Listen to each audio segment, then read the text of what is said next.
Hello, good evening. GS जिज्ञासा GS academy में आप सभी का फिर से स्वागत है।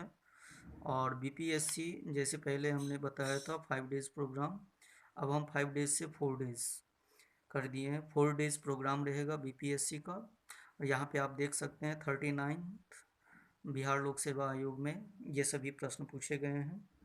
और ये एग्ज़ाम हुआ था 1994 को। तो ये 25 क्वेश्चन के आधार पे हम करेंगे। ये 4 डे चलेगा। उसके बाद फिर फिर टेस्ट चलेगा। टेस्ट के बाद फिर ल्यूसेंट की कुछ क्वेश्चन। तो इस तरह बीपीएससी का भी सेशन चलेगा, उधर इंडियन ज्योग्राफी का भी सेशन चलेगा। फिर बीच बीच में बीएड से संबंधित भी बहुत सारी आप लोगों को जानकारियाँ दी जाएगी। तो यहाँ से हम शुरू करते हैं आज की क्लास में। ये क्लास सेकेंड क्लास है बीपीएससी के सेशन में। ये सेकेंड क्लास है। यहाँ से शुरू करते हैं। सिंधु सभ्यता निम्नलिखित में से किस काल में पड़ता है? तो सिंधु सभ्यता जो निम्नलिखित जो चार ऑप्शन, सभी क्वेश्चन के चार चार ऑप्शन हैं। ऐतिहासिक काल, प्रागैतिहासिक काल, उत्तर ऐतिहासिक काल, आद्य ऐतिहासिक काल। प्रागैतिहासिक काल सिंधु सभ्यता किस में पड़ता है? प्रागैतिहासिक काल के अंतर्गत आता है।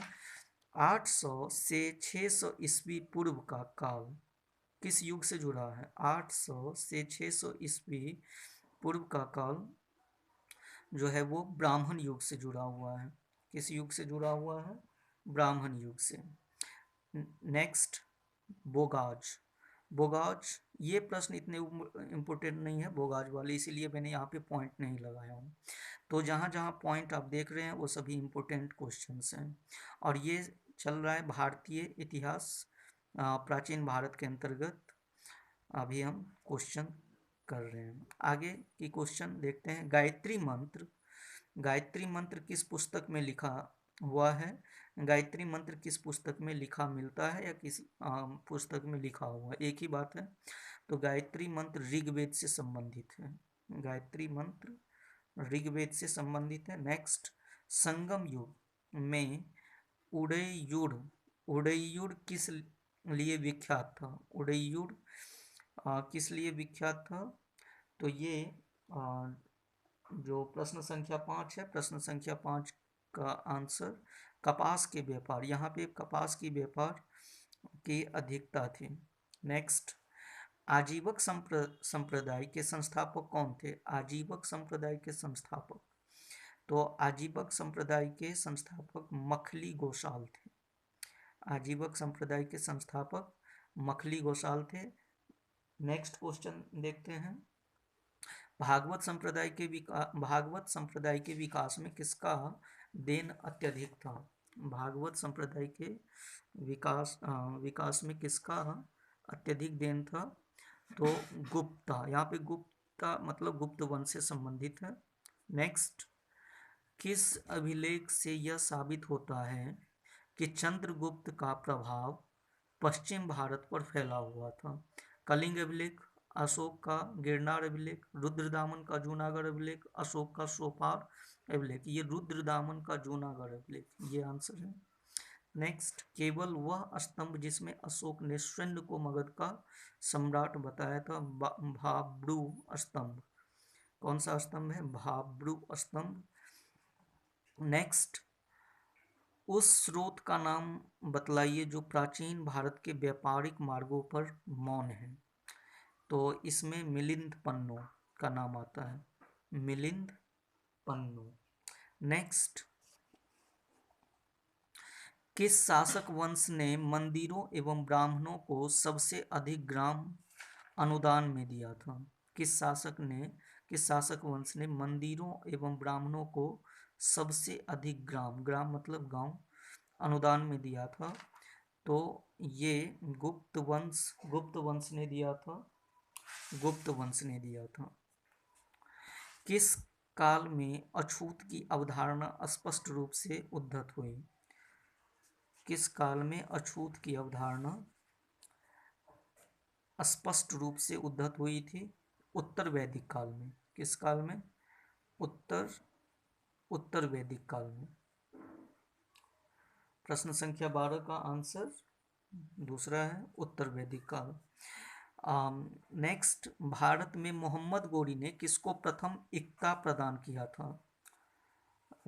इक्ता प्रथा से जो जब संबंधित है, तो इक्ता प्रथा की शुरुआत किसने की थी? इल्तुतमिश ने। इल्तुतमिश ने किया था, तो यहाँ पे इल्तुतमिश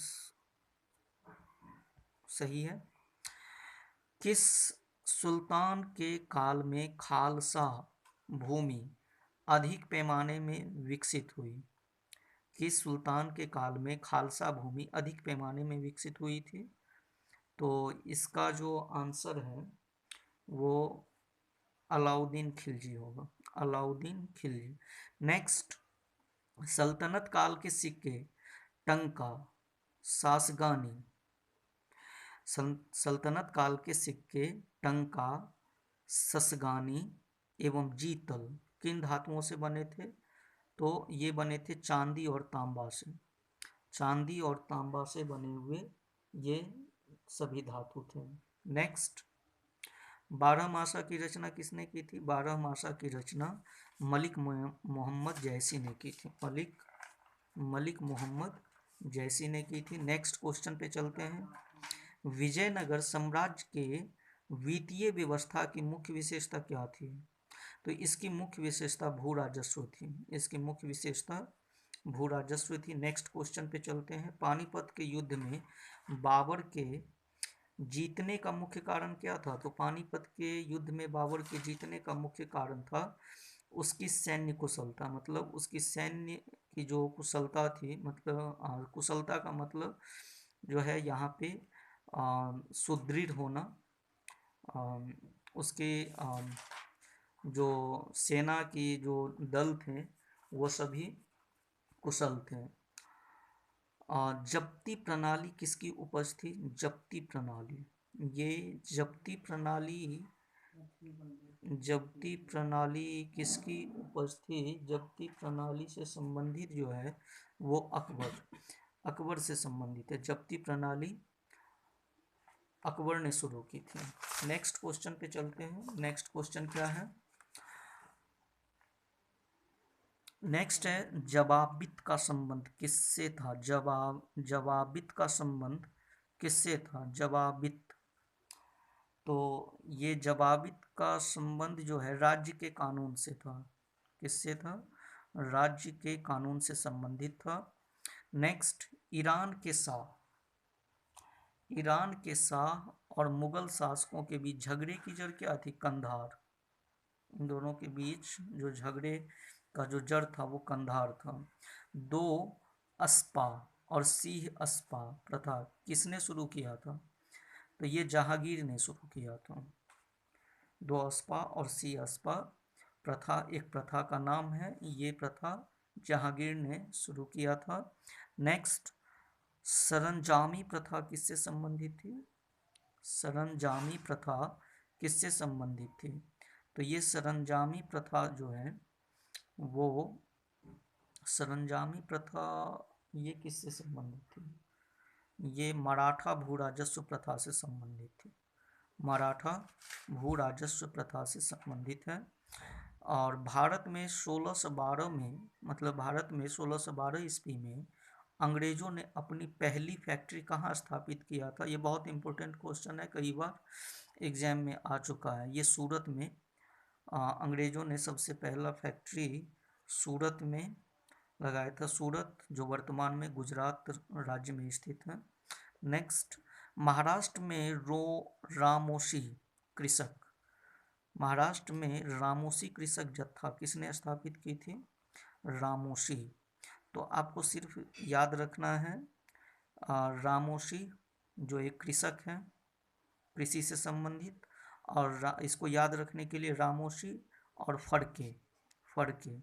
इसका टाइटल आप याद रखिएगा, फड़के, वासुदेव बलवंत फड़के, और प्रश्न में रामोशी जब पूछा जाए तो रामोशी फड़के। इस तरह आप कोड वर्ड में याद रख सकते हैं।